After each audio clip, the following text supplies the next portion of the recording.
pangyayari na nakakagimbal at mga nakakatawang pansin eksena na tiyak na pag-uusapan. Naglalagablab! At narito na ang naglalagablab na mga balita sa DCXL 558. Posible hong abutin pa ng 5 araw bago mapula yung apoy na kasalukuyan pa rin at tumutupok ko doon sa malaking bahagi ng Divisoria Mall sa Binondo. Miyerkules pa ng alas 11 ng gabi nang masunog ho yung nasabing mall. Ayon sa Bureau of Fire and Protection, dahil sa makapal na usok at kakulangan na sa breathing apparatus ng mga bumbero, aminado silang mahirapan silang agad na ito'y maapula. Lalo pa niyang nagpahirap sa kanila mabagal na pagpasok ng tubig sa gusali mula sa labas dahil sa mga pader at kapal ng usok. Delikado rin nila habang tumatagal dahil nagiging marupok ho yung konkretong istruktura ng gusali at posibleng gumuho yung mga yon. Sa salaysay ng mga gwardya ng mall, may narinig ka silang pagputok na hininala nilang nagmula sa isang freezer. Nagsimula umano ang apoy sa basement ng gusali. Sa Quezon City, dead on arrival sa East Avenue Medical Center ang isa sa 5 ng hold-up ng pampaserong bus na may biyaheng Baclaran na Botas alas 10 kagabi. Ayon sa driver ng bus na si Honorio Ilang-Ilang, sumakay ang 5 suspect sa kahabaan po ng EDSA northbound. Paglagpas ng Mother Ignacia, agad silang nagdeklara ng hold-up. Nagkataon naman na sakay ng nasabing bus ang pulis na si Inspector Christian August Dimapulit, kung kaya't nabaril nito ang isa sa mga suspect kung saan mabilis pong nakatakas ang 4 na patungong North Avenue. Nabatid na nakuha ng mga suspect ang pera at cellphone ng mga pasahero, maging ang gamit na nasabing pulis. Patuloy naman ay sinasang investigasyon ng otoridad sa nangyaring insidente para tukuyin ang pagkakakilanlan ng 4 na tumakas, maging ang nasawing kasamahan nila. Sa Maynila, nakumpiska ng mga tauhan ng Optical Media Board kasama ang PNP CIDG yung mga kawang-kawang pirated DVD, VCD at LCD sa isang parking lot ng Gaisano Tower sa Etiague Street, Quiapo. Nasa 60 kahon na may laman ng mga bagong labas na blockbuster na pelikula ang nakita ko sa loob ng abandonadong closed van na may plakang ZMZ-897. Ay kay OMD Chairman Ronnie Ricketts, nakatanggap sila ng intelligence report hinggil sa nasabing kontrabando, kung kaya't agad silang nagsagawa ng operasyon. Kaya tayong aabot sa 6 hanggang 8 milyong pisong halaga ng mga iligal na pirated DVD, VCD, LCD ang kanilang nakumpiska. Hindi naman ho na abutan na ang may-ari ng sasakyan, kung kaya't agad nila itong dinala sa opisina ng OMB para gawing ebidensya. Sa Antipolo City naman, mahigit sa 80 pamilya na wala ng tirahan sa nangyaring sunog sa barangay Memot kagabi. Ayon sa ulat, nagsimula ang sunog alas 8 kagabi sa bahay ng isang Feli Ann Adrales sa Phase 2 Somerville Subdivision ng nasabing barangay dahil sa niiwan itong nakasinding kandila kung saan mabilis na kumalat ang apoy dahil sa pawang gawa lamang sa light material sa mga bahay.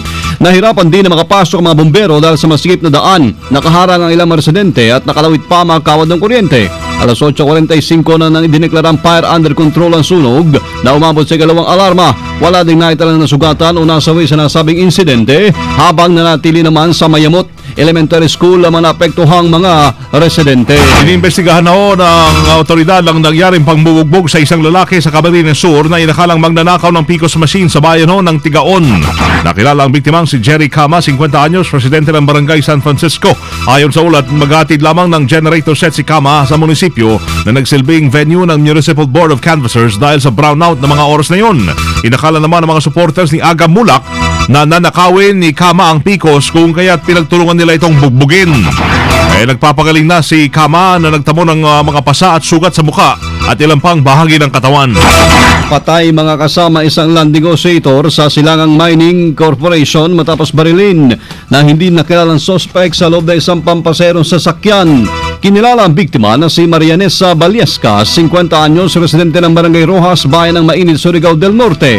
Base sa investigasyon, sakay ng multicab ang biktima mula sa Surigao City at pauwi na sana, ngunit pagdating sa National Highway sa Barangay Upper Libas, bayan ng Tagaanan, ay bigla na lamang itong binaril ng 2 beses sa kanyang leeg na naging sanhi na agaran niyang pagkamatay.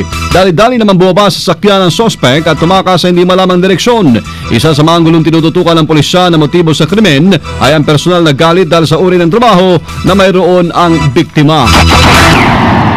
DZXL Bulat Paalala ho sa mga naglalakbay ho ngayon ng traffic update natin mula MMDA Metro Base. Kasama natin si Charlie Nozares. Charlie, magandang umaga, Charlie. Yes, magandang umaga sa iyo, Sir Weng and Sir Bani. At sa mga oras na ito, ang lagay ng traffic sa EDSA southbound dito sa may EDSA Muñoz ay nagkakaroon po ng bahagyang pagbagal dyan. At pagdating ng Bansalangin, maluwag ang daloy ng traffic hanggang sa may Scout Borromeo. Pagsapit sa may 11th Jamboree dyan, nagsisimulang bumagal ang daloy ng traffic hanggang makarating na sa may bahagi ng Bonnie Avenue. At pansamantalang luluwag yan, approaching Guadalupe Bridge hanggang sa may Estrella. Subalit pagsapit dito sa may Rockwell ay muli pong babagal ang daloy ng traffic hanggang makarating sa may Buendia, papasok ng Makati Business District. Approaching EDSA Ayala, maluwag ang daloy ng traffic hanggang makarating sa Top Rotonda at Diosdado Macapagal Boulevard. Samantala, ang northbound lane ng EDSA simula dito sa may FB Harrison ay bahagyang bumabagal na rin ang daloy ng traffic hanggang sa Top Rotonda. At pagkatawid ng Top Rotonda, maluwag ang daloy ng traffic hanggang sa may Malibay. Pag-akit lamang ng Magallanes flyover dyan, nagkakaroon ng katamtamang daloy ng traffic hanggang makarating sa may Pasay Road. At dito sa may Ayala o McKinley Road ay nagkakaroon din po ng pagluwag na dyan hanggang makarating sa may Estrella. Dito sa Orense ay bahagyang pagbagal din ang mararanasan hanggang sa may Guadalupe, pababa ng JP Rizal. Pagtawid ng Guadalupe Bridge, maluwag ang daloy ng traffic all the way to Cubao hanggang Monumento Circle. Dumako naman tayo sa C5 at Katipunan. Dito sa may Katipunan, Bonnie Serrano, nagsisimulang bumagal ang daloy ng traffic hanggang makababa dyan sa may Libis sa U-turn slot. At pagsapit sa may Eastwood, maluwag ang daloy ng traffic hanggang sa may Chendesitas. At pagsapit lamang po sa may J. Vargas, nagsisimula muling bumagal ang daloy ng traffic hanggang makarating na dyan sa may bahagi ng Global City at Market. Ang northbound lane naman na simula dyan sa may Market ay nagkakaroon din po ng bahagyang pagbagal hanggang makarating sa may Bagong Ilog flyover, pababa ng Pasig Boulevard. Pagsapit naman dito sa may J. Bores ay maluwag na ang daloy ng traffic patungo ng Katipunan. Sa Commonwealth westbound lane, bahagyang pagbagal na ang nararanasan dyan sa may Luzon patungo ng Tandansora hanggang makarating sa may Elliptical Road. Samantala sa southern part ng Metro Manila, ang Rojas Boulevard northbound lane, katamtaman na rin po ang daloy ng traffic simula po dyan sa may Mia Coastal Road patungo ng Baclaran Redemptorist. Sa may Nichols area, ang mga motorista na nanggagaling ng Villamor at Merville Subdivision patawid ng Salis Bridge patungo ng Fort Bonifacio at Taguig ay may katamtaman na rin ang daloy ng mga sasakyan. Ang mga nanggagaling naman ng Alabang simula dito sa Nichols patungo ng EDSA Magallanes ay katamtaman pa rin po ang daloy ng traffic. At sa mga oras na ito, ongoing na po ang ating number coding sa Metro Manila at yan po ay matatapos naman ng alas 7 ng gabi. Subalit mayroon po tayong window hour sa pagitan po ng alas 10 ng umaga hanggang alas 3 ng hapon. At para sa karagdagang mga traffic advisory, emergency assistance, maaari po kayong tumawag sa ating MMDA hotline 136. Mula pa rin dito sa tanggapan ng MMDA Metro Base, Charlie Nozares nag-uulat. Ayos, Charlie, salamat ha. Kompletos recados yun. DZXL! DZXL! Ulat! Palaro! Matapos po ilang taong palalaro ng soccer, magre-retiro na ang dating high-speed footballer na sa buong mundo, si David Beckham. NBA Update. Hindi pala yun. Hindi po. Sablay ako. Football update. Football pala yun. High speed. Ayon kay Beckham, tatapusin na lamang niya ang huling season sa Paris Saint-Germain bago tuluyan magretiro. Si Beckham na dating team captain ng England ay may 15 na international appearances. Wow. Ang dami. Kung saan siya ang kauna-unahang British footballer na makagol ng 3 sa World Cup. Naging bahagi din siya ng koponan ng Manchester United, Preston North End, Real Madrid, Milan, Los Angeles Galaxy at Paris Saint-Germain. Nanalo rin si Beckham ng 6 na titulo sa Premier League at Champions League at 2 titles sa LA Galaxy. Nagpunta sila dito, di ba? Matatanda noong 2011, bumisita rin sa Pilipinas si Beckham. Ayun nga, kung saan nagkaroon pa sila ng exhibition game ng Philippine Football Team Ascal. Yari ang nakagol kay Kwan. Yun yun, sa Spice Girls. Oo. Victoria. Oo. Siya naka-gold doon. Diba? Asawa niya yan, di ba? Oo. Yan. DZXL Showbiz Balita. Hello everybody and everyone. It's a Friday today. I have a slowly again ngayong morning. This is about somebody na medyo nalalaos na. Why? Because wala na siyang show. Malungkot ngayon ang actress na si Jeneline Mercado and she is asking why sa pagkawala ng kanyang 3 TV shows. Pero happy naman ang hot mama dahil sa 2 pagkakataon ay magpo-post siya bilang cover girl ng isang men's magazine. Wow! Yan na naman. Bilhin mo na naman yan, buddy. Men's magazine. Hindi. Sabi ni Jeneline, hanggang 2-piece lang daw, chick. Hanggang 2-piece lang muna siya. Wala nang hihigit pa doon dahil hindi daw niya kaya. Pwede siguro pagkaharap si Lucky. Inamin ni Jeneline na napaka-supportive, bilo mo, ng kanyang boyfriend na si Luis Manzano. Kaya lucky siya na siya ang naging kasintahan niya. Sabi ni Jeneline, lagi niya na nasa tabi si Luis at never siyang pinagbawalan nito na mag-post sa mga magazine. Wala pa daw silang balak na magpakasal dahil marami pa silang gustong gawin sa kanilang mga buhay. Thank you! That's my showbiz ngayon. It's me, Lollipop, Rapapa, Lollipops. Hindi umatras, medyo madulas. Ito ang Balitang Panghimagas. Si PB, ito na. Magandang umaga mga kasama. Para naman sa Balitang Panghimagas, isang talentadong Pinoy na magaling sa pagdodrawing ay gumastos lamang ng $12 o higit 400 pesos para matutong magdrawing ng mga comic characters.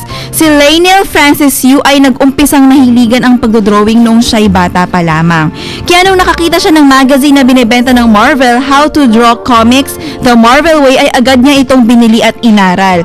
Dahil sa kanyang angkin talento ay nagtatrabaho na siya sa kanyang dream job. Simula 1998 hanggang ngayon ay kinilala siya bilang isa sa pinakamagaling na nagdodrawing sa kumpanya ng Marvel at DC. At yan po ang Balitang Panghimagas. Motto for today. Wala kasi si Rambo, kaya pasensya ka na. Ikaw lang magbibigay ng motto. 3 araw na tayong walang motto eh. What is your motto in life? Yan. Wala? Ha? Hindi ka nagkuhan nung... Wala ka bang mga autograph? Slam book. Slam book? No pain, no gain. Ba, Tagalogs. Oo. Kung walang... Wala ka. Ano? Kung walang... sakit? Mas magaling si Rambo dyan. Wala nga. Magpapagaling siya ngayon eh. Ikaw muna. So, kung walang... Tanong ba? Sige lang. Kung walang sakit na pagdadaanan, wala kang magigain. Wish na lang mga kasama.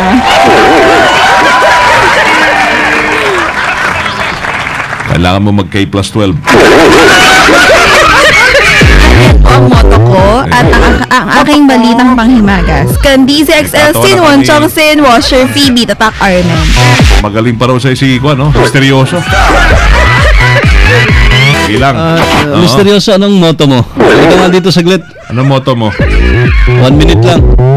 Peeps, thanks. Tatapatan niya daw yung motto mo. Showdown to, showdown. Showdown, no? Binondo versus taga saan ka ba? Tondo. Tino mo? Ayun, pareho kayong taga Maynila. Ano motto mo, misteryoso? Motto. Ay, hindi, yung sa kanya, ang ibig sabihin nun, kung walang hirap, walang sarap. Biro mo. Asan yung guard? Palabasin mo na. Bastos nito. Puro. Hoy, kwanto wholesome yung programa namin, ha? Bastos eh. Ako lang nag-isip nun. Pepang, napangiwi eh. Ha? Sino? Pepang. Makaalis na nga. Bakal. Diretso na hong mga naglalagablab na mga balitang tatakarimin ang inyong napakinggan dito lamang sa DZXL 558. Ito po umaga makasama ng Biyernes, Mayo 17, 2013. Yung walang hirap, walang sarap. Totoo nga naman siguro yun. Walang tiyaga, walang nilaga. Yan. No pain, no gain. Pag walang damit, hubad. Tama nyo sa serbisyo publiko from the city of Zabuel, Licenes Primo Hermano Weng de la Peña. Walang tulog mulat from the province of Occidental Mindoro. Mabuhay. Ako si Buddy Oberas. At yung mga masisipag, laging pagod. Kami ho ay Tatak RMN. Naglalagablab sa 5-5 nyo ang 15 minutong kalipunan ng mga pinakahuling kaganapan sa Kalakang, Maynila, sa ating bansa at saan mang dako ng mundo. Naglalagablab dito lamang sa Unang Pihit DZX